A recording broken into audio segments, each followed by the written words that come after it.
الحمد للہ رب العالمین والصلاة والسلام على سید الانبیاء والمرسلین اما بعد فاعوذ باللہ من الشیطان الرجیم بسم اللہ الرحمن الرحیم الصلاة والسلام علیک یا رسول اللہ وعلى آلک واصحابک یا حبیب اللہ الصلاة والسلام علیک یا نبی اللہ وعلى آلک واصحابک یا نور اللہ۔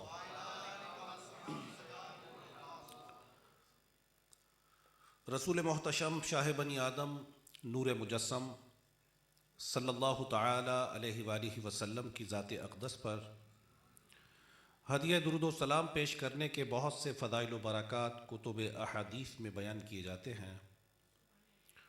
چنانچہ امیر المؤمنین خلیفۃ المسلمین حضرت مولا علی کرم اللہ تعالی وجہہ الکریم ارشاد فرماتے ہیں، سمعت رسول اللہ صلی اللہ علیہ وسلم یقول، آپ نے فرمایا کہ میں نے رسول اللہ صلی اللہ تعالی علیہ وآلہ وسلم کو فرماتے ہوئے سنا، من صلی علی صلاۃ کتب اللہ لہ قیراطا والقیراط مثل احد،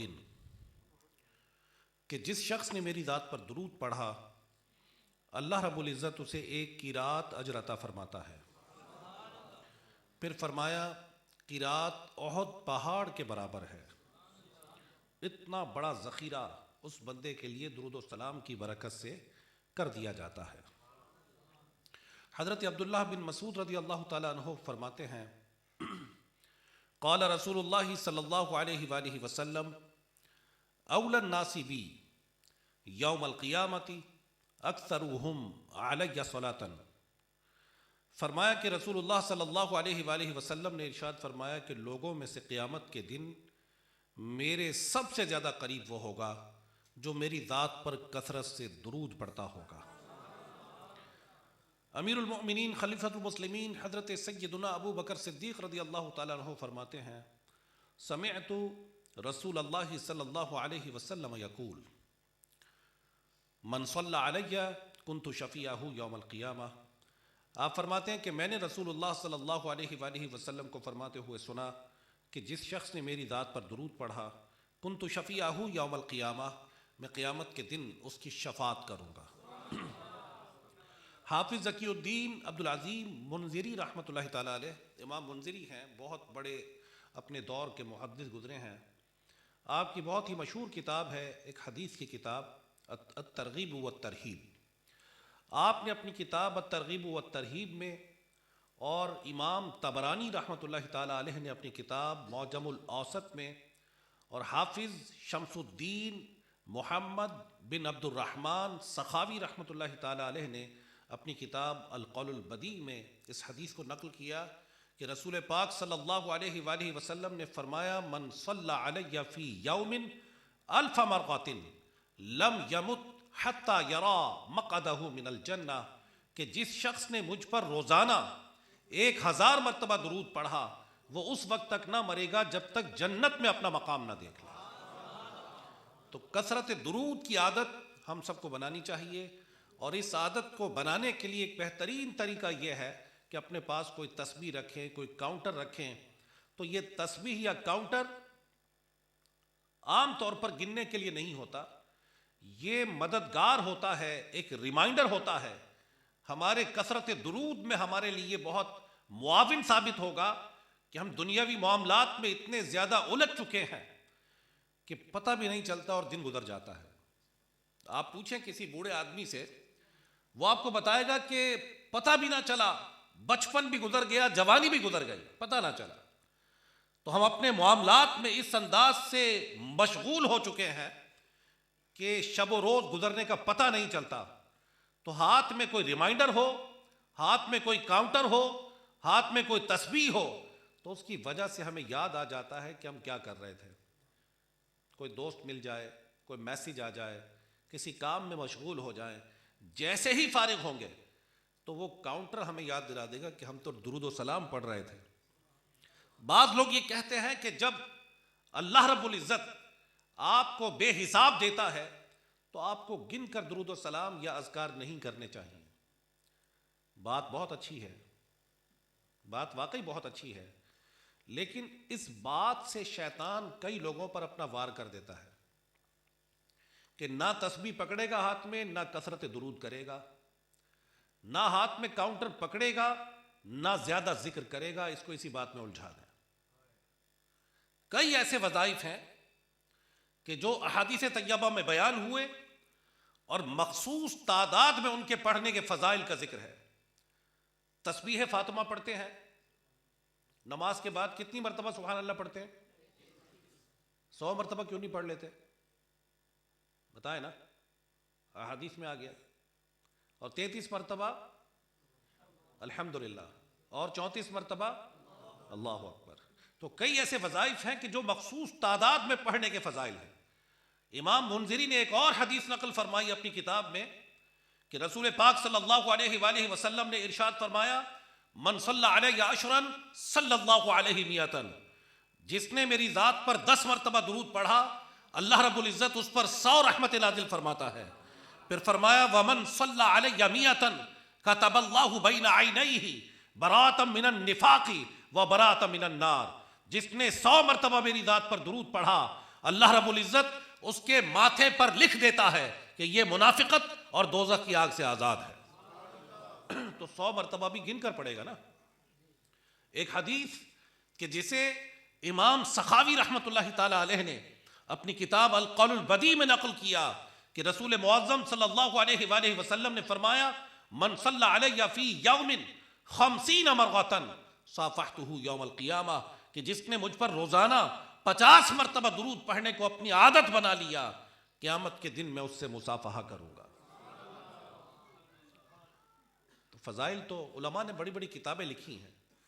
درود پاک ایک ایسا وظیفہ ہے کہ جس کے کرنے سے اللہ رب العزت کی رحمتوں کا نزول ہوتا ہے۔ ایک ایسا وظیفہ ہے کہ انسان دعائیں اللہ رب العزت سے کرتا ہے۔ اللہ رب العزت نے فرمایا اجیب دعوت الداعی اذا دعان، کہ میں دعا کرنے والے کی دعا قبول کرتا ہوں جب بھی مجھ سے دعا مانگے۔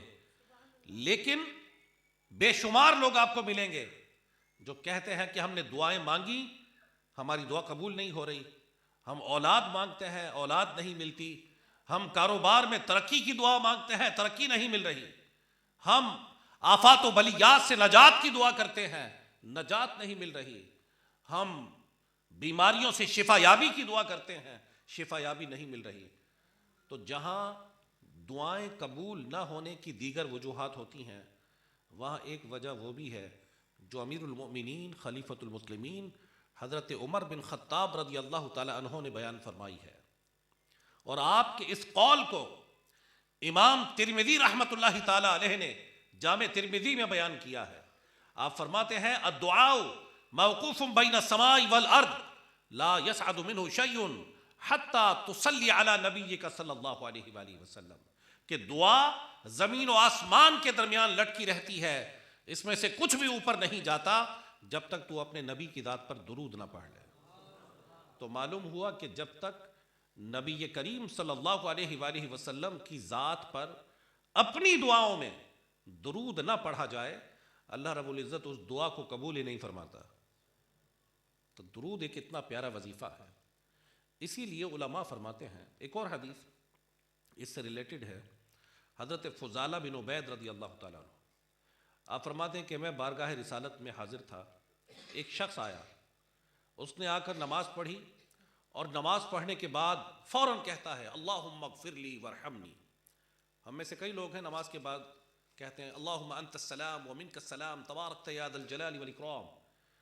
تو وہ شخص کہتا ہے اللہم اغفر لی وارحمنی، نماز کے بعد یہ دعا مانگنا سنت ہے، اللہم انت السلام ومنک السلام تبارکت یا ذا الجلال والاکرام، اللہم اعنی علی ذکرک وشکرک وحسن عبادتک۔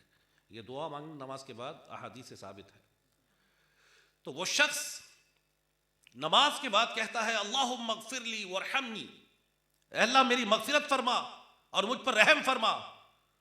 تو رسول اللہ صلی اللہ علیہ وآلہ وسلم نے فرمایا اس شخص نے جلدی کر لی ہے، یہ جلدی کر گیا۔ فرمایا ابھی میں بیٹھا تھا کہ ایک اور شخص آیا، اس نے آ کر نماز پڑھی، اور نماز پڑھنے کے بعد اللہ رب العزت کی حمد و ثنا کی، رب کائنات کو پیارے کلمات سے یاد کیا، اس کی تعریف و توصیف کی۔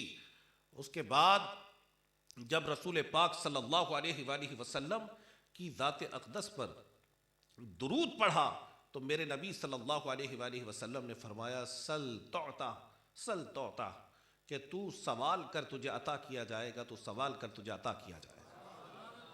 تو درود پاک اتنا پیارا وظیفہ ہے، اور ہمارے شیخ الاسلام والمسلمین بہاؤالدین زکریا ملتانی رحمۃ اللہ تعالی علیہ کیا خوب فرماتے ہیں۔ آپ نے ارشاد فرمایا جسم کی سلامتی کم کھانے میں ہے، روح کی سلامتی کم گناہوں میں ہے، اور اگر ایمان کو سلامت رکھنا چاہتا ہے تو سلامتی ایمان رسول اللہ صلی اللہ علیہ وآلہ وسلم کی ذات اقدس پر کثرت درود میں ہے۔ جو کثرت درود کو اپنی زندگی کا حصہ بنا لیتے ہیں، اللہ رب العزت کی رحمتوں کا ان لوگوں پر نزول ہوتا ہے۔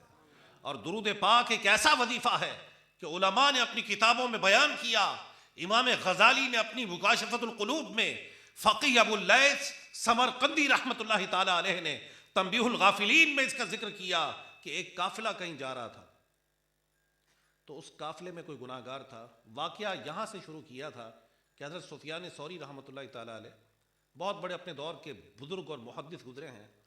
آپ فرماتے ہیں کہ میں طواف خانہ کعبہ کر رہا تھا کہ میں نے دیکھا کہ ایک اور شخص میرے ساتھ طواف کر رہا ہے، لیکن اپنا ہر قدم اٹھانے سے پہلے درود پاک پڑھتا ہے۔ تو میں نے اس بندے کو کہا کہ یار یہاں تو لوگ اللہ کا ذکر کرتے ہیں، تسبیحات پڑھتے ہیں، دعائیں مانگتے ہیں، کئی دعائیں احادیث میں آتی ہیں کہ پہلے چکر میں کون سی دعا، دوسرے چکر میں کون سی دعا، تو کوئی دعا نہیں مانگ رہا، تو درود پاک ہر قدم پر پڑھ رہا ہے، اس کی وجہ کیا ہے؟ تو اس نے مجھ سے پوچھا کہ تمہارا نام کیا ہے؟ تو میں نے بتایا کہ میرا نام سفیان ثوری ہے۔ اس نے کہا کہ سفیان، اگر اللہ کا نیک بندہ نہ ہوتا تو کبھی بھی یہ راز تجھے نہ بتاتا، جی کبھی بھی یہ راز تجھے نہ بتاتا کہ میں ایک قافلے کے ساتھ حج کے لیے اپنے گھر سے روانہ ہوا، میرے ابا جان بھی ساتھ تھے، کہ راستے میں ان کی طبیعت خراب ہو گئی۔ جب طبیعت خراب ہوئی تو قافلے والے ہمیں چھوڑ کر چلے گئے۔ میں نے بڑی کوشش کی کہ اپنے ابا جان کے علاج کی کوئی صورت کر لوں، لیکن میں اس میں کامیاب نہ ہو سکا، اور ابا جان کا انتقال ہو گیا۔ انتقال کے بعد ایک اور مصیبت ان پر آن پڑی، وہ یہ کہ ان کا چہرہ بالکل سیاہ ہو گیا، چہرہ کالا ہو گیا۔ اب میں نے سوچا کہ مسافری کے عالم میں اتنی بڑی مصیبت آئی کہ ابا جان کا انتقال بھی ہو گیا، ان کا چہرہ بھی سیاہ ہو گیا، تو میں نے ان کے چہرے پر ایک کپڑا رکھ دیا اور سرہانے بیٹھ کر اپنے آقا پر درود و سلام پڑھنا شروع کر دیا صلی اللہ علیہ وآلہ وسلم۔ جب درود و سلام پڑھنا شروع کیا تو میری آنکھ لگ گئی۔ حالت خواب میں نے دیکھا کہ حسن و جمال کا ایک پیکر آیا، اس نے ابا جان کے چہرے سے کپڑا ہٹا کر اپنا نورانی ہاتھ میرے ابا جان کے چہرے پر پھیر دیا۔ جیسے ہی ہاتھ کا پھرنا تھا کہ ابا جان کا چہرہ جو کالا پڑ چکا تھا وہ 14ویں رات کے چاند کی طرح روشن ہو گیا۔ جب وہ جانے لگا تو میں نے حسن و جمال کے اس پیکر کو کہا کہ اے اس مسافری کے عالم میں میری فریاد رسی کرنے والے، میری مصیبت کو دور کرنے والے، میرے ابا جان کا چہرہ سفید کرنے والے، تیرا نام کیا ہے؟ تو اس ہستی نے فرمایا کہ مجھے نہیں جانتے، ابھی تو میری ذات پر درود پڑھ رہے تھے۔ میرا یہ امتی گناہ گار تھا، اور اس کے گناہوں کی وجہ سے مرنے کے بعد اس کا چہرہ سیاہ ہو گیا، لیکن اس کا عمل یہ تھا کہ یہ مجھ پر درود و سلام کی کثرت کرتا تھا۔ اور میں ہر اس امتی کے لیے ہوں جو میری ذات پر کثرت درود کرتا ہے۔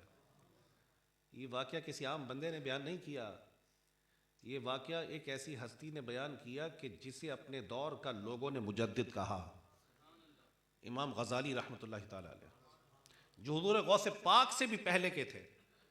اور میں نے حضور غوث پاک کے حوالے سے بعض کتابوں میں پڑھا کہ حضور غوث پاک امام غزالی کی کتابیں پڑھا کرتے تھے۔ یہ وہ بزرگ تھے امام غزالی رحمۃ اللہ تعالی علیہ۔ تو سرکار دو عالم نور مجسم صلی اللہ علیہ وآلہ وسلم کی ذات سے محبت کا ایک بنیادی تقاضا یہ ہے کہ ہم کثرت درود کو اپنی زندگی کا جزو لا ينفق بنا لیں۔ یہ درود و سلام ہماری زندگی سے کبھی بھی کم نہ ہو، اٹھتے بیٹھتے چلتے پھرتے جب بھی یاد آ جائے اپنے آقا صلی اللہ علیہ وآلہ وسلم کی ذات پر درود پڑھیں۔ یہ ایسا وظیفہ ہے کہ اس کے پڑھنے سے اللہ رب العزت کی رحمتوں کا مسلسل نزول ہوتا رہتا ہے۔ اور یہ جو حدیث ہے نا کہ جس نے مجھ پر روزانہ 1000 مرتبہ درود پڑھا وہ اس وقت تک نہ مرے گا جب تک جنت میں اپنا مقام نہ دیکھ لے۔ تو بزرگ فرماتے ہیں اس میں خوشخبری ہے کہ درود و سلام کی کثرت کرنے والے کا ایمان سلامت رہے گا۔ تو نیت کرتے ہیں درود و سلام کی کثرت کی۔ صلو علی الحبیب صلی اللہ تعالی علی محمد وعلی آلہ وصحبہ وبارک وسلم۔ آج ہمارے فیض بھائی کی برسی کے موقع پر یہ پیاری محفل کا انعقاد کیا گیا ہے، اور یقیناً ایسی محافل، ایسے اذکار کی مجالس دنیا سے رخصت ہو جانے والوں کے لیے بھی باعث راحت اور رحمت ہوتی ہیں کہ جتنا یہاں ذکر خیر ہوگا اتنا ان کی روح کو فائدہ ہوگا۔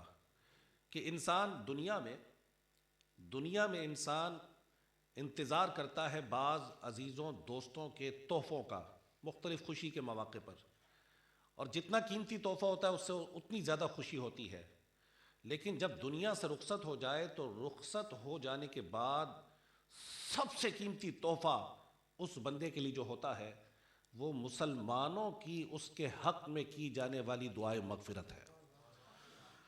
سب سے زیادہ بندے کو اس سے فائدہ ہوتا ہے۔ تو آج کی اس محفل کا ثواب خاص طور پر ہم محمد فیض بھائی کی روح کو ایصال کریں گے انشاءاللہ تبارک و تعالی، اور امید ہے کہ اس محفل سے اگر ایک شخص نے بھی یہ ارادہ کر لیا کہ میں کثرت درود کروں گا یا اپنے آقا صلی اللہ علیہ وآلہ وسلم سے سچی محبت رکھوں گا، تو انشاءاللہ تبارک و تعالی امید ہے کہ اس کی برکت سے ہمارے کئی فوت شدگان کا بھی بیڑا پار ہو جائے گا۔ آقا دو جہاں صلی اللہ علیہ وآلہ وسلم سے محبت کا ایک تقاضا کثرت درود ہے، اور یہ محبت کیسی ہمارے دلوں میں ہونی چاہیے؟ حضرت امام بخاری رحمۃ اللہ تعالی علیہ نے بخاری شریف کے باب کتاب الایمان میں حدیث نقل فرمائی۔ حضرت انس بن مالک رضی اللہ تعالیٰ عنہ حدیث کے راوی ہیں۔ آپ نے فرمایا قال رسول اللہ صلی اللہ علیہ وآلہ وسلم لا یؤمن احدکم حتی اکون احب الیہ من والدہ وولدہ والناس اجمعین، کہ تم میں سے کوئی شخص اس وقت تک کامل مومن نہیں ہو سکتا جب تک میں اسے اس کے والدین، اس کی اولاد اور تمام لوگوں سے بڑھ کر محبوب نہ ہو جاؤں۔ اس وقت تک کوئی کامل مومن نہیں ہو سکتا۔ تو یہ محبت کیسے کرنی چاہیے؟ یہ محبت رسول ہمارے دل میں کیسی ہونی چاہیے؟ حضرت علی کرم اللہ تعالی وجہہ الکریم سے کسی شخص نے پوچھا کہ اے علی، آپ کی محبت رسول کی کیفیت کیا تھی؟ یعنی رسول پاک صلی اللہ علیہ وآلہ وسلم نے اس ذات سے محبت فرمائی نا۔ حضرات صحابہ کے مجمع میں، کثیر مجمع میں، حضرات صحابہ کو فرمایا تھا من کنت مولاہ فعلی مولاہ، جس کا میں مولا ہوں علی بھی اس کے مولا ہیں۔ صحیح ستہ کی روایات ہیں۔ اے علی، آپ یہ بتائیے کہ آپ نے رسول پاک صلی اللہ علیہ وآلہ وسلم سے کیسے محبت کی؟ آپ کا انداز محبت رسول کیسا تھا؟ حضرت علی رضی اللہ تعالیٰ عنہ نے ایک جملے میں اپنی محبت کی کیفیت کو بیان کر دیا، لمبی چوڑی وضاحت نہیں فرمائی، ایک جملے میں کیفیت کو بیان کر دیا۔ فرمایا کان واللہ احب الینا من اموالنا واولادنا وآبائنا وامہاتنا ومن الماء البارد علی الظمأ، کہ خدا کی قسم رسول اللہ صلی اللہ علیہ وآلہ وسلم مجھے اپنے مال، اپنی اولاد، اپنے آباء و اجداد، اپنی ماں اور سخت گرمی کے موسم میں کسی پیاسے کو ٹھنڈے پانی کی جو خواہش ہوتی ہے اس طلب سے بڑھ کر مجھے رسول اللہ صلی اللہ علیہ وآلہ وسلم محبوب تھے۔ تو محبت کا حق یہ ہے کہ محبت رسول صلی اللہ علیہ وآلہ وسلم ایسی ہونی چاہیے کہ ایسی محبت نہ اپنے والدین سے ہو، نہ اپنی اولاد سے ہو، نہ اپنے مال سے ہو، نہ اپنی جائیداد سے ہو، نہ اپنی کسی گاڑی سے ہو، نہ موبائل سے ہو، نہ کسی دوست سے ہو، نہ دنیا کے کسی اور رشتے سے ہو. جو ہمارے دل میں محبت رسول صلی اللہ علیہ وآلہ وسلم ایسی ہو کہ ایسی محبت کسی اور ہستی سے ہونی نہیں چاہیے. حضرات صحابہ علیہم رضوان کے دلوں میں یہ جذبے تھے. غزوہ احد کا موقع ہے. رسول اللہ صلی اللہ علیہ وآلہ وسلم نے حضرت زید بن ثابت رضی اللہ تعالی عنہ کو فرمایا کہ اے زید جاؤ اور جا کر سعد بن ربیع کی خبر لو کہ ان کا کیا حال ہے، ان کو میرا سلام کہنا. مسلمانوں نے جیسے ہی مدینہ منورہ کی طرف ہجرت کی، ہجرت کے دوسرے سال غزوہ بدر ہوا اور 3 سنہ ہجری میں غزوہ احد ہوتا ہے. بہت قریب کی بات. تو کئی لوگ ایسے تھے کہ جو نئے نئے دائرہ اسلام میں داخل ہوئے تھے. رسول پاک صلی اللہ علیہ وآلہ وسلم نے ان کی دلجوئی فرمائی. ان میں سعد بن ربیع رضی اللہ تعالیٰ عنہ بھی تھے. فرمایا جاؤ اور سعد بن ربیع کی خبر لو اور انہیں میرا سلام کہنا. آقا کو پتا تھا کہ ان کی کیفیت کیا ہوگی. حضرت زید فرماتے ہیں کہ میں زخمیوں کے درمیان سے ہوتا ہوا حضرت سعد بن ربیع کے پاس پہنچا. میں نے دیکھا کہ بالکل آخری وقت ہے، بے ہوشی کا سا عالم ہے. میں نے کہہ دیا یا سعد ان رسول اللہ صلی اللہ علیہ وسلم یقرئک السلام. اے سعد تمہیں رسول اللہ صلی اللہ علیہ وآلہ وسلم نے سلام ارشاد فرمایا ہے. جب یہ سلام کا سننا تھا کہ آنکھیں کھل گئیں اور جواب دیتے ہیں علیک وعلیہ السلام ورحمۃ اللہ وبرکاتہ. اے زید تم پر بھی سلام ہو اور میرے نبی پر بھی سلام ہو. فرمایا کہ پھر میں نے دیکھا کہ کچھ کہنا چاہتے ہیں، آخری لمحات ہیں، طاقت جمع کر رہے ہیں اپنے جسم کی، کچھ کہنا چاہتے ہیں. اور پتہ کیا فرمایا؟ فرمایا کہ اے زید ابن ثابت میرا ایک پیغام میرے نبی کے سارے صحابہ تک پہنچا دو. وہ پیغام کیا تھا کہ آج دشمنوں نے ہم پر بڑا سخت حملہ کیا ہے. یاد رکھنا اگر تم میں سے ایک شخص بھی زندہ ہے، اگر تم میں سے ایک شخص بھی سلامت ہے اور تمہارے زندہ ہوتے ہوئے کفار نے اگر تمہارے نبی کو شہید کر دیا تو اللہ قیامت کے دن تمہارا کوئی عذر اپنی بارگاہ میں قبول نہیں فرمائے گا. ایسا ہونا نہیں چاہیے کہ تم زندہ ہو اور تمہارے نبی شہید ہو جائیں. آج کے دن تم یہ وعدہ کرو. یہ فرما کر آپ دنیا سے رخصت ہو گئے. کیسا پیغام آخری وقت میں یہ پیغام ظاہر کر رہا ہے کہ ان کے دل میں دنیا کے سارے رشتوں سے بڑھ کر رسول پاک صلی اللہ علیہ وسلم سے محبت تھی. نہ اولاد کو یاد کر رہے ہیں، نہ والدین کو یاد کر رہے ہیں، نہ جائیداد کو یاد کر رہے ہیں، نہ اپنی زوجہ کو یاد کر رہے ہیں، بلکہ صحابی کو پیغام دے رہے ہیں کہ میرے نبی کے پاس کفار پہنچ نہ جائیں اور ان کو شہید نہ کر دیں اس حالت میں کہ تم زندہ ہو. دنیا سے رخصت ہو گئے. حضرت زیاد رضی اللہ تعالیٰ عنہ بھی ایسے ہی صحابی تھے. غزوہ احد میں ان پر بھی بڑے وار ہوئے اور شہادت کے قریب آ گئے. شہادت کے وقت کہنے لگے کہ کاش کوئی میرے نبی تک میرا پیغام پہنچا دے کہ آج میں دنیا سے جا رہا ہوں. ہم کیا کہتے ہیں کہ میرے بچوں کو فلاں شہر سے بلا لو، میرے فلاں رشتہ دار کو فلاں جگہ سے بلا لو، میری جائیداد کا یہ کرنا، میری جائیداد کا یہ کرنا. ہائے میرے مرنے کے بعد میری اولاد کا کیا ہوگا، میرے رشتہ داروں کا کیا ہوگا. تو یہ ہماری آرزوئیں اور تمنائیں ہوتی ہیں. لیکن حضرت زیاد رضی اللہ تعالیٰ عنہ فرماتے ہیں کہ کاش کو میرے نبی تک یہ پیغام پہنچا دے کہ آج غلام دنیا سے جا رہا ہے. سرحان تشریف لے آئے. فرمایا کہ زیاد اگر کوئی آخری خواہش ہے تو بیان کر دو.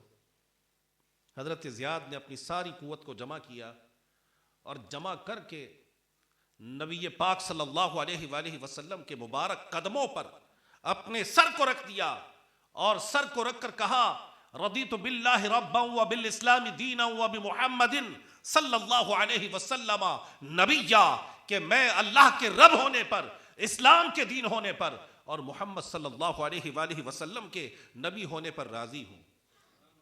اور پھر فرماتے ہیں فزت برب الکعبہ، رب کعبہ کی قسم میں کامیاب ہو گیا، دنیا سے رخصت ہو گئے۔ یہ ہے محبت،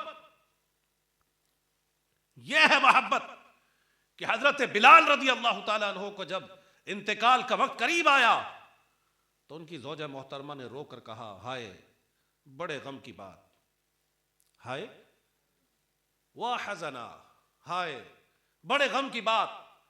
تو آپ نے جب سنا تو آپ نے فرمایا واطربا، واطربا، کتنی خوشی کی بات ہے، اور خوشی کی بات کیوں ہے؟ فرمایا غدن نلقی محمدن واصحابہ، کہ کل ہم محمد صلی اللہ علیہ وآلہ وسلم اور ان کے صحابہ کو ملیں گے۔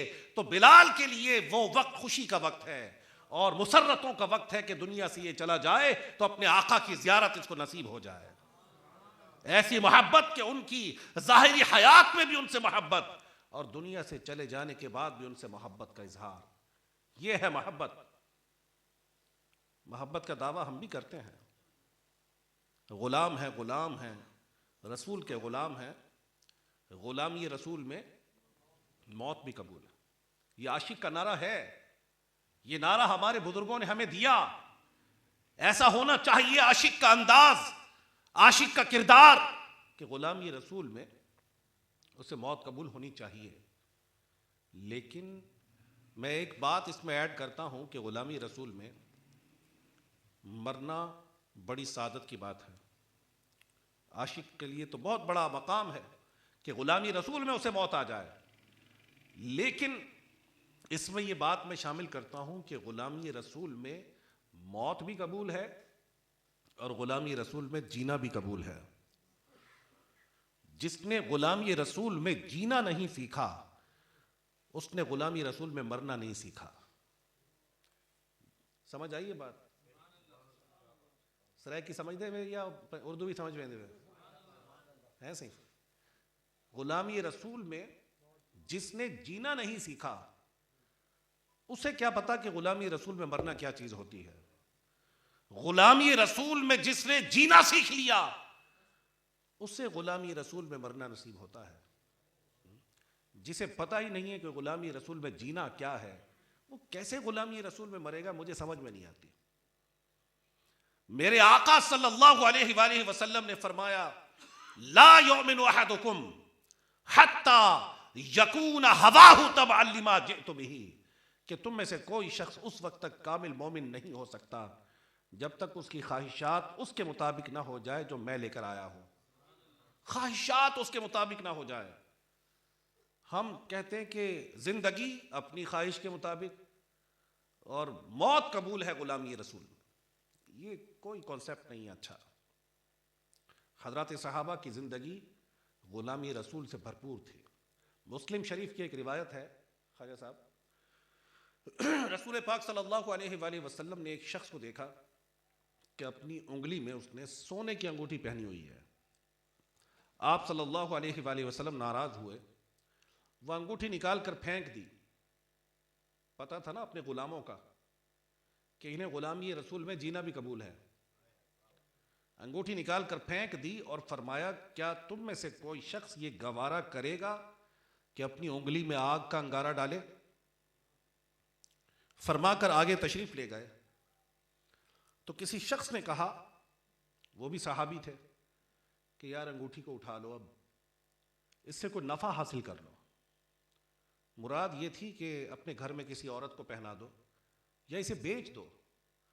رسول کریم صلی اللہ علیہ وآلہ وسلم نے اس لیے اس کو پھینکا ہے کہ آپ نے تمہاری انگلی میں دیکھا تھا نا، تم مرد ہو تو مرد کے لیے شریعت اسلامیہ میں سونا پہننا حرام قرار دیا گیا ہے نا، تو اس کو اٹھا لو، اس سے نفع حاصل کر لو۔ اٹھانا جائز تھا، واقعی ان کی بات صحیح تھی، صحابی تھے، انہوں نے صحیح کہا تھا کہ اس کو اٹھا کر بیچ دو یا اپنے گھر میں کسی کو پہنا دو، بات صحیح تھی۔ قربان جائیے ان کی محبت پر۔ فرمایا واللہ لا آخذوه ابدا وقد طرحه رسول اللہ صلی اللہ علیہ وآلہ وسلم، خدا کی قسم میں اس انگوٹھی کو کبھی نہیں اٹھاؤں گا، وہ اس لیے کہ میرے رسول نے اسے پھینک دیا ہے. ہاں؟ اس انگوٹھی کو کبھی نہیں اٹھاؤں گا. نہیں اٹھایا.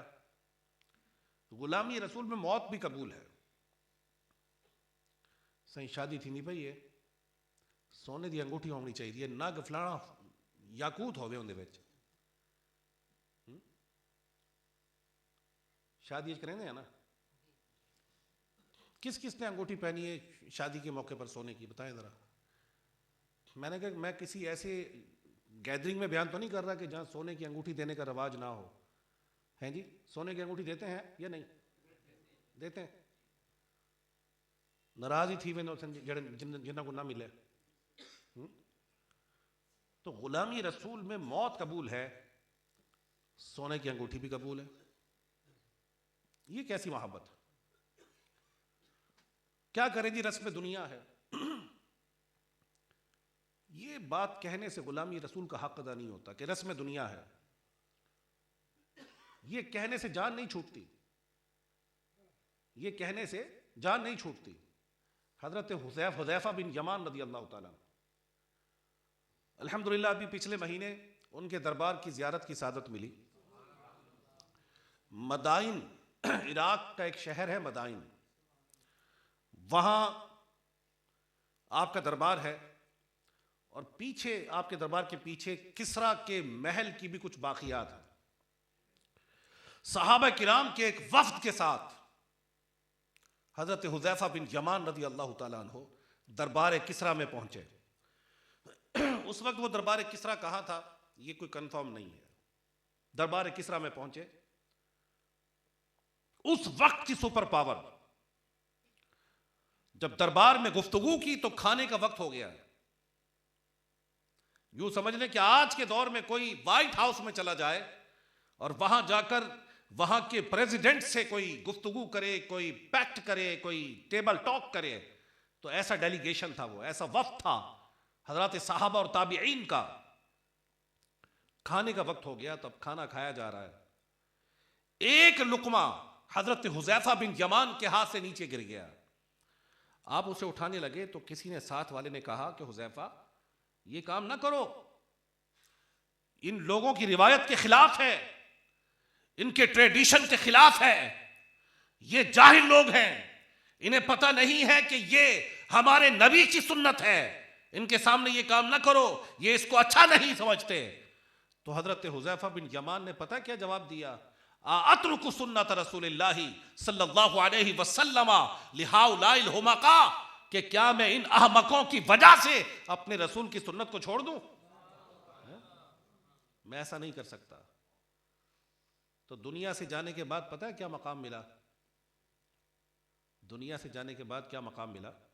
دنیا میں تو مقام تھا ہی، ان کا مقام تو ہمیشہ بلند ہی ہے حضرات صحابہ کا.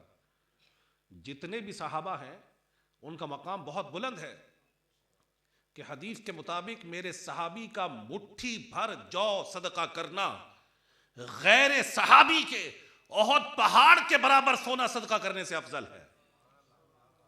اللہ رب العزت نے فرمایا وَكُلًّا وَعَدَ اللَّهُ الْحُسْنَى، اللہ رب العزت نے سب کے ساتھ بھلائی کا وعدہ فرمایا ہے. جن کے ساتھ بھلائی کا وعدہ رب فرمائے ان کے بارے میں الٹا سیدھا کلام کرنے کی کسی امتی کو اجازت نہیں ہے. تاریخ کی کسی کتاب کو پڑھ کر کسی بھی صحابی کے بارے میں غلط الفاظ زبان پر لانا یہ عاشقوں کی علامت نہیں ہوتی. یہ کام ہمیں زیب دیتا ہی نہیں ہے. وہ اللہ رب العزت کے چنے ہوئے بندے ہیں اور ان میں بھی مراتب ہیں. اللہ رب العزت نے دنیا کو دکھایا کہ میرے نبی کے صحابی کا مقام کیا ہے. 1930 یا 1931 میں عراق کے بادشاہ کے خواب میں حضرت حذیفہ بن یمان رضی اللہ تعالیٰ عنہ تشریف لائے. مدائن میں دریائے دجلہ کے کنارے ان کا مزار تھا.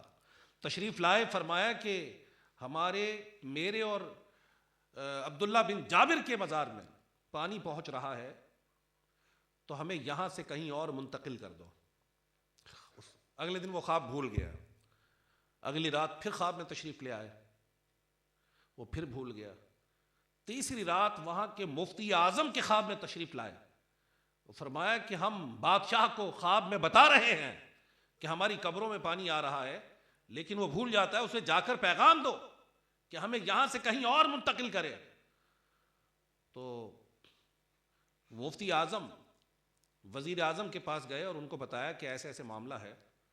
وزیر اعظم کے ساتھ جب بادشاہ کے پاس پہنچے، اس نے کہا ہاں مجھے یاد آ گیا، ایسا ہے، لیکن خواب تو خواب ہی ہوتا ہے، پوری دنیا میں بدنامی ہو جائے گی۔ پریس کا دور تھا، 1930 کوئی بہت پرانی بات نہیں ہے، پریس کا دور تھا اور بڑا ترقی یافتہ دور تھا۔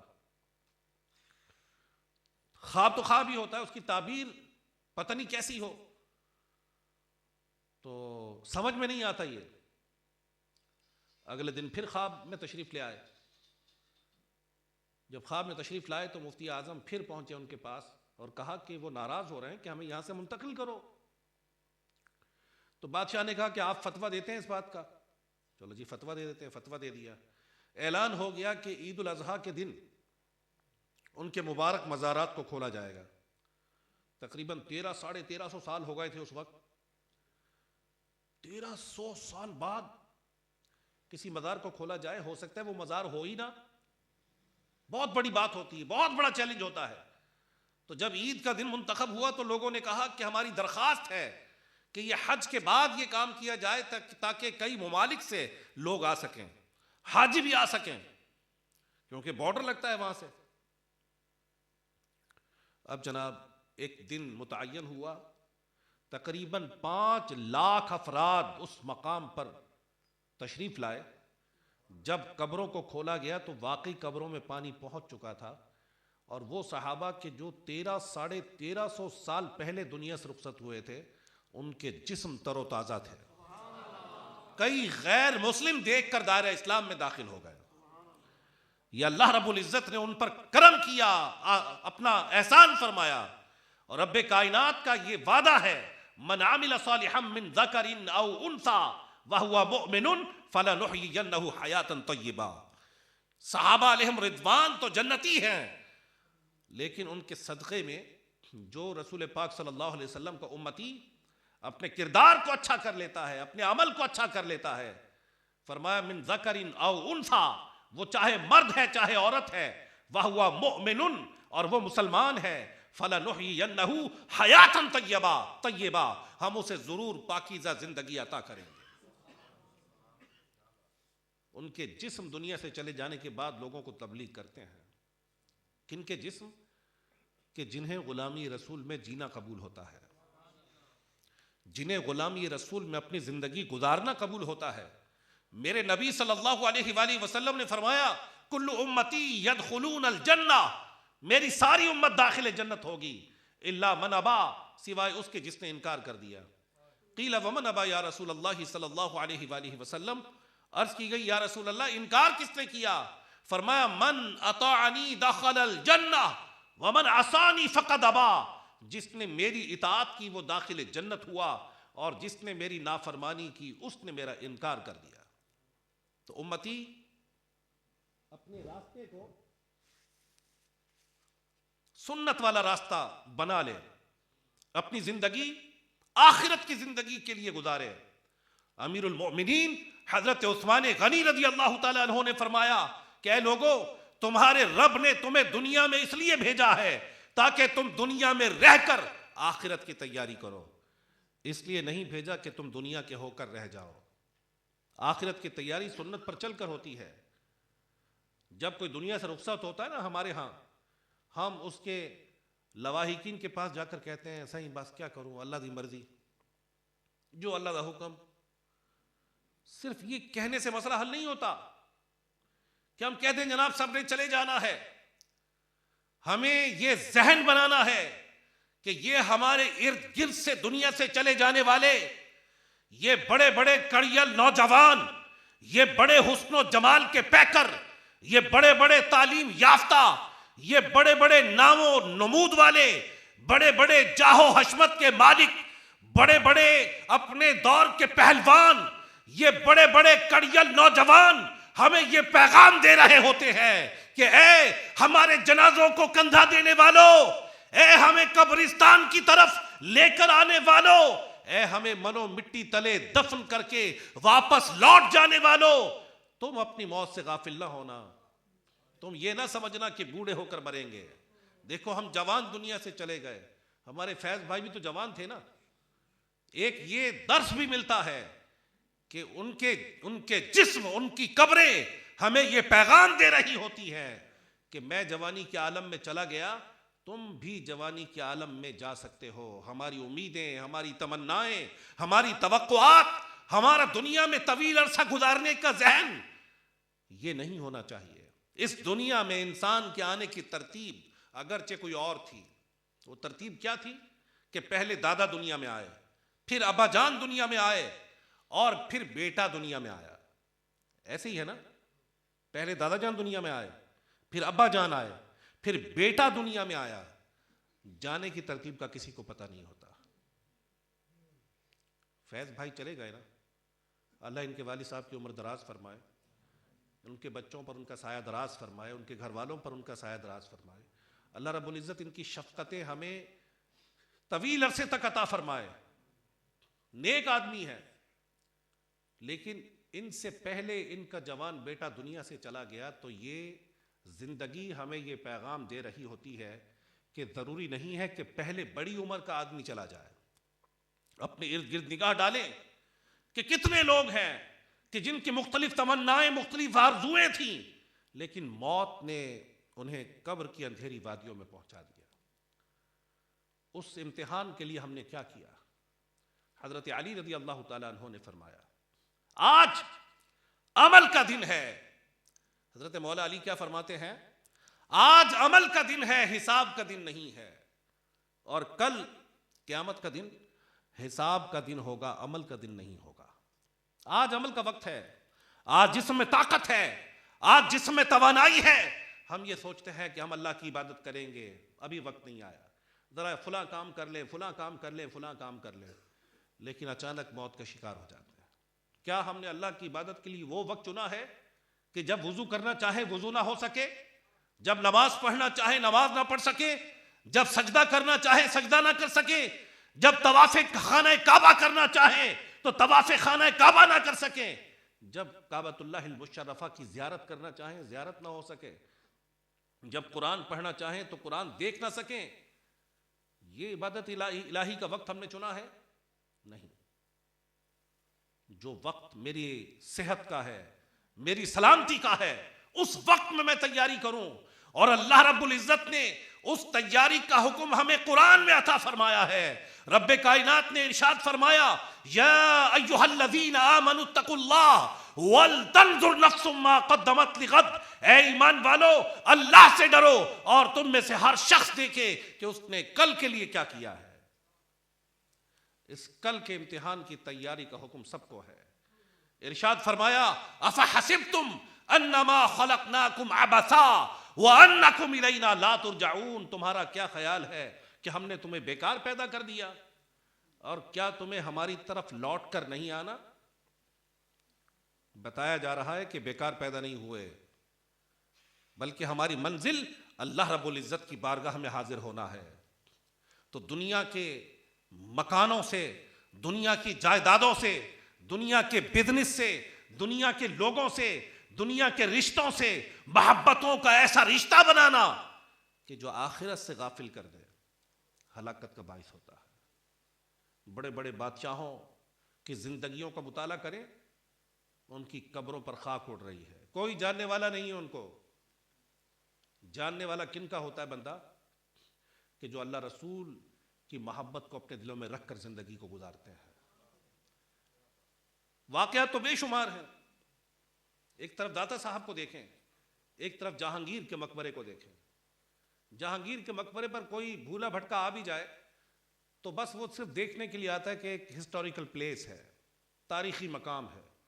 داتا صاحب ہم میں سے کوئی رشتہ دار ان کا نہیں ہے یہاں پر، لیکن 24 گھنٹے ان کی قبر پر تلاوت قرآن ہو رہی ہے۔ ابھی پچھلے مہینے میں نے بتایا کہ بغداد شریف حاضری کی سعادت ملی، وہاں پر شیخ شہاب الدین سہروردی رحمۃ اللہ تعالی علیہ کے دربار پر حاضری ہوئی. جب ان کے دربار پر حاضری ہوئی، فاتحہ پڑھنے کے بعد ہم ان کے مزار پاک سے جب نکلنے لگے تو ایک چھوٹا سا کمرہ تھا، اس میں ایک قبر نظر آئی. ایسے جب نکلنے لگے نا ان کی پینتیوں سے، تو پیچھے ایک قبر نظر آئی. جیسے یہ ان کا مزار پر انوار ہے، یہاں ہم نے دعا مانگی، ایسے جا رہے ہیں تو اس مقام پر ایک کمرہ تھا، ایک قبر نظر آئی. تو میں نے وہاں کے خادم سے پوچھا یہ قبر کس کی ہے؟ ویران سی قبر تھی. تو اس نے کہا کہ یہ آخری عباسی بادشاہ معتصم باللہ کی قبر ہے. تو میں پتہ تو پہلے بھی تھا کہ اللہ رب العزت اور اس کے رسول کی یاد جنہوں نے اپنے دل میں رکھی، اللہ نے لوگوں کے دلوں میں ان کی یاد کو زندہ رکھ دیا. لوگ ان کو بھولتے نہیں ہیں. اور جن لوگوں نے دنیا سے لو لگائی، جنہوں نے آخرت کو پسے پشت ڈال دیا، وہ بھلے کتنے ہی بڑے بادشاہ تھے، لوگوں نے ان کو فراموش کر دیا. فرعون کتنا بڑا بادشاہ تھا، اس نے کہا انا ربکم الاعلی، کہ لوگوں میں تمہارا سب سے بڑا رب ہوں. اتنا بڑا دعویٰ کیا، اللہ رب العزت نے اسے برباد کر دیا اور فرمایا فَالْيَوْمَ نُنَجِّيكَ بِبَدَنِكَ لِتَكُونَ لِمَنْ خَلْفَكَ آیا، کہ آج ہم تیرے بدن کو بچائیں گے تاکہ تو بعد میں آنے والوں کے لیے نشان عبرت بن جائے. اس کا جسم ہمیں عبرت کا سامان دے رہا ہے، ہمارے لیے عبرت بن گیا ہے فرعون. تو اللہ رسول کی محبت اور اللہ تبارک و تعالی اور اس کے حبیب صلی اللہ علیہ وآلہ وسلم کی اطاعت، یہ سب سے بڑی کامیابی کی دلیل ہے. اسی میں اپنی زندگی گزاریں، اسی میں آخرت کا فائدہ ہے. ہمارے نزدیک کامیابی کے معیار اپنے ہوں گے، جس کی ایک دکان سے 2 ہو جائیں، 2 سے 3 ہو جائیں، جو یہاں کا سب سے بڑا بزنس مین ہو، جس کی بڑی ڈسٹریبیوشن ہو، جس کا بہت بڑا بزنس ہو، ہم کہتے ہیں یار بہت بڑا کاروباری آدمی ہے. یہ کامیابی کے لوگوں نے معیار بنائے، جو سارے جھوٹے معیار ہیں کامیابی کے. کوئی بہت بڑا بادشاہ بن جائے، لوگ کہتے ہیں کامیاب ہے. کوئی وزیر اعظم بن جائے، لوگ کہتے ہیں کامیاب ہے. کوئی صدر بن جائے، کوئی منسٹر بن جائے، لوگ کہتے ہیں کامیاب ہے. لیکن اللہ رب العزت نے فرمایا فَمَنْ زُحْزِحَ عَنِ النَّارِ وَأُدْخِلَ الْجَنَّةَ فَقَدْ فَازَ وَمَا الْحَيَاةُ الدُّنْيَا إِلَّا مَتَاعُ الْغُرُورِ، کہ جو آگ سے بچا کر، جو جہنم سے بچا کر جنت میں داخل کیا گیا وہ کامیاب ہوا. وَمَا الْحَيَاةُ الدُّنْيَا إِلَّا مَتَاعُ الْغُرُورِ، دنیا کی زندگی کیا ہے؟ یہ تو دھوکے کا مال ہے، واقعی دھوکہ ہے. سب سے بڑی کامیابی کیا ہے؟ مَن يُطِعِ اللَّهَ وَرَسُولَهُ فَقَدْ فَازَ فَوْزًا عَظِيمًا، جس نے اطاعت کی اللہ کی اور اس کے رسول صلی اللہ علیہ وآلہ وسلم کی، تحقیق اس نے سب سے بڑی کامیابی پائی. تو کیا خیال ہے، ہم سب کو کوشش کرنی چاہیے نا اس سب سے بڑی کامیابی کے لیے کوشش یقیناً ہم سب کو کرنی چاہیے. اور یہ دنیا سے جانے والے ہمیں بتا دیتے ہیں کہ اب ہم کوئی نیک عمل کر نہیں سکتے. اب ہم کوئی نیک عمل کر نہیں سکتے. ہماری جائیدادیں پڑی رہ گئیں، ہمارا کام ہمارے پیچھے والوں نے سنبھال لیے، ہمارے پیچھے بہت ساری چینجز ہو گئیں. ایک ہم دنیا میں نہ رہے، کوئی فائدہ نہیں ہے. دنیا سے جب بندہ چلا جاتا ہے اس کے اعمال کا سلسلہ کٹ جاتا ہے. لیکن ایسے کام دنیا میں کر جانے چاہیے کہ ہم قبروں میں جا چکے ہوں، ثواب مل رہا ہو. بس اپنے بیان کو اینڈ کی طرف لا رہا ہوں، آپ پریشان نہ ہو. اپنے بیان کو اینڈ کی طرف لا رہا ہوں. مسلم شریف کتاب الزہد میں ایک حدیث ہے کہ میرے آقا میرے رسول صلی اللہ علیہ وآلہ وسلم نے فرمایا یقول ابن آدم مالی مالی. میں سمجھتا بھائی جی کہیں کو اردو سمجھ نہیں آتی بھائی، اردو آتی بھائی یہ سمجھ. یقول ابن آدم مالی مالی، اگر میری لینگویج اردو سرائکی ہو گیا نا وال پورا بیان سرائکی ہو گیا. یقول ابن آدم مالی مالی، بنی آدم کہتا ہے میرا مال میرا مال. ہم کہتے ہیں نا میرا مال، میری زمین، میری جائیداد، میری گاڑیاں، میرے بنگلے، میرا بزنس، کہتے ہیں نا، کہتے ہیں یا نہیں کہتے؟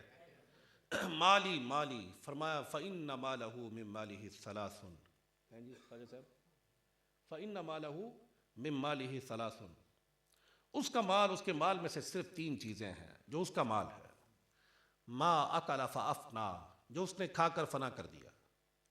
ما لبس فابلا، جو اس نے پہن کر پرانا کر دیا. فرمایا ما اعطا فقتنا، جو اس نے آگے کے لیے بھیج دیا. خواجہ صاحب میں کہ والا حدیث سنا رہا ہوں. یقول ابن آدم مالی مالی، بنی آدم کہتا ہے میرا مال میرا مال. فإن مالہ من مالہ ثلاث، اس کا مال، اس کے مال میں سے صرف 3 چیزیں ہیں. ما اکل فافنا، جو اس نے کھا کر فنا کر دیا. ما لبس فابلا، جو اس نے پہن کر بوسیدہ کر دیا. فرمایا ما اعطا فقتنا وما سوا ذلك فهو ذاهب وتاركه للناس، یا جو اس نے آگے کے لیے بھیج دیا. وما سوا ذلك فهو ذاهب وتاركه للناس، اس کے علاوہ جو کچھ بھی ہے وہ تو لوگوں کے لیے چھوڑ کر چلا جائے گا. کوئی مسجد بنوا دی، بندے کے دنیا سے جانے کے بعد مسجد چل رہی ہے، لوگ نماز پڑھ رہے ہیں، بندہ قبر میں ہے، ثواب مل رہا ہے. کوئی مدرسہ بنوا کر چلا گیا، وہ مدرسہ قرآن اور سنت کی تعلیم ہو رہی ہے، بندہ دنیا سے جا چکا ہے لیکن بندے کو ثواب مل رہا ہے. کوئی کنواں کھدوا دیا، لوگ اس سے پانی پی رہے ہیں، بندے کو قبر میں فائدہ ہو رہا ہے. کوئی قرآن مجید فرقان حمید چھوڑ کر چلا گیا، لوگ اس سے دیکھ کر قرآن پڑھ رہے ہیں، اس کو ثواب مل رہا ہے. کوئی دینی کتاب چھوڑ کر چلا گیا، لوگ اس سے فائدہ حاصل کر رہے ہیں، اس کو ثواب مل رہا ہے. یہ ہے ثواب والے کام، ثواب جاریہ والے کام. ایسے کاموں کو کرنے کی عادت بنائیں، ورنہ جب دنیا سے چلے گئے تو وہ مال ہمارا نہیں رہے گا، وہ مال ہمارا نہیں رہے گا. کروڑوں کی پراپرٹی چھوڑ کر چلے گئے، وہ مال ہمارا نہیں ہوگا، ہمارے وارثوں کا ہوگا. اور ایک حدیث میں آتا ہے کہ اے لوگو بتاؤ کہ تم میں سے کون ہے کہ جسے اپنے وارث کا مال اپنے مال سے زیادہ محبوب ہو. تو صحابہ کرام علیہم رضوان نے عرض کی کہ یا رسول اللہ کون ہوگا کہ جسے اپنے مال سے زیادہ اپنے وارث کا مال پسند ہے. فرمایا تیرا مال تو وہ ہے جو تو نے کھا لیا، پہن لیا یا آگے کے لیے بھیج دیا. اہل بیت نے ایک بکری ذبح کی، اینڈ کی طرف لا رہا ہوں بالکل. اہل بیت نے ایک بکری ذبح کی اور اس کا گوشت تقسیم کر دیا. رسول پاک صلی اللہ علیہ وآلہ وسلم تشریف لائے، فرمایا کیا بچا ہے؟ ایک ام المومنین نے عرض کی کہ یا رسول اللہ ایک دستی بچ گئی ہے. کیا کہا؟ ایک دستی بچ گئی ہے. فرمایا بچا یہ نہیں ہے، بچا وہ ہے. گال سمجھ آئیے؟ سارا بانٹ دیا، راہ خدا میں دے دیا. ارشاد فرمایا بچا کیا ہے؟ عرض کی کہ ایک دستی بچی ہے. فرمایا بچا یہ نہیں ہے، بچا وہ ہے. یعنی جو چیز انسان اپنی صحت کے عالم میں راہ خدا میں دے دے وہی چیز بچ جاتی ہے، باقی تو فنا ہے. تو کوشش کیا کریں کہ ایسے نیکیوں کے کام کریں. کوئی مدرسہ کھلوا دیں، کوئی قبرستان کے لیے جگہ وقف کر دیں، لوگوں کو قرآن مجید کے تحفے دے دیں، علمی کتابیں لوگوں کو دے دیں، مسجدوں میں کام کروا دیں، مسجدوں کی تعمیر کرا دیں. ابھی میں آیا، میرا بڑا دل خوش ہوا کہ ہمارے جتوئی میں دعوت اسلامی کا فیضان مدینہ شکر ہے ہن کچھ کریں دے پین سے کچھ نظر آئے سے. ہن ماشاء اللہ ہن آدھے ہن شیشے والی الماڑی لے سوں، ان کو ڈیکوریٹ کرے سوں. شکر ہے بڑے عرصے بعد کوئی سلسلہ نظر آئے سے. ماشاء اللہ سارے تواڈے کوششاں تے تواڈے تعاون تو تھیندا پیا. تے ماشاء اللہ ناصر بھائی سارے اتنا نگران ہیں تے یاسر بھائی اتنا مالیات دا شعبہ دے دیں. آپ نے کیتے آخرت دا سرمایہ اکٹھا کرو. خوشی تھا یہ دیکھ کے نا. لیکن گال ہے کہ صرف ایک مسجد بناون دی وجہ تو اسا انہاں کو پورا شہر اسا کنٹرول کر گیتا ہے. بہت سارے مسجدیں بناون دی ضرورت ہے، بہت زیادہ مدرسے بناون دی ضرورت ہے، جامعات المدینہ بناون دی ضرورت ہے. ایسا سسٹم اتنا بنا ونجوں کہ سارے بالڑیاں سارے بال اتوں قرآن دی تعلیم حاصل کریں، دین اسلام دی بنیادی تعلیم حاصل کر کے پوری دنیا وچ دین دا پیغام پہنچا دے ون. اساں دنیا تو چلے ونجوں لیکن جڑا مدرسہ بنایا ہوئے، جڑا جامعہ بنایا ہوئے، جڑی مسجد بنائی ہوئے، جڑا نیکی دا کام اساں شروع کیتا ہوئے، ساری قبر چوں دا ثواب سا کو ملدا رہے ون. نیت کر گنو صحیح. من بنا للہ مسجدا بنا اللہ لہ بیتا فی الجنہ. جس نے اللہ کے لیے مسجد بنائی اللہ اس کے لیے جنت میں گھر بنائے گا. اور کوئی سوچے میں تے مسجد پوری نہیں بنا سکتا، ظاہر ہے کہ ہر بندے کو توفیق نہیں ہوتی کہ پوری مسجد بنا رہے ہوئے. حدیث میں آتا ہے کہ جس نے کسی بٹیر کے گھونسلے کے برابر مسجد بنا دی اللہ اس کے لیے بھی جنت میں گھر بنا دے گا. تھوڑا سا بھی حصہ ڈال دیا نا مسجد بنانے میں اللہ اس کے لیے بھی جنت میں گھر بنا دے گا. تو غور کیا کریں اپنی مسجدوں پر, اپنے مدرسوں پر, اپنے دینی اداروں پر کہ جو ہمارے لیے صدقہ جاریہ کا سامان ہوتے ہیں. اللہ رب العزت کی بارگاہ میں ہم دعا کرتے ہیں کہ رب کائنات ہم سب کا جمع ہونا قبول فرمائے اور اس محفل کو ہمارے لیے اور خواجہ فیض صاحب کے لیے مغفرت کا سامان بنائے. رب کائنات ان کی قبر کو باغ جنت بنائے, ان کے والد گرامی کو اس صدمے کو کما حقہ سہنے کی توفیق عطا فرمائے. جو دل کی کیفیت ان والدین کی ہے یہ کیفیت کسی اور کی نہیں ہو سکتی. اللہ رب العزت اس صدمے کو ان کے دل سے ختم فرمائے, کم فرمائے, اور اللہ رب العزت زیادہ سے زیادہ ان کی طرف سے اعمال صالحہ کا ثواب ایصال کرنے کی ان کو توفیق عطا فرمائے. رب کائنات ہم سب کی بے حساب بخشش فرمائے. آمین بجاہ النبی الامین صلی اللہ تعالی علیہ وآلہ وسلم. صلو علی الحبیب.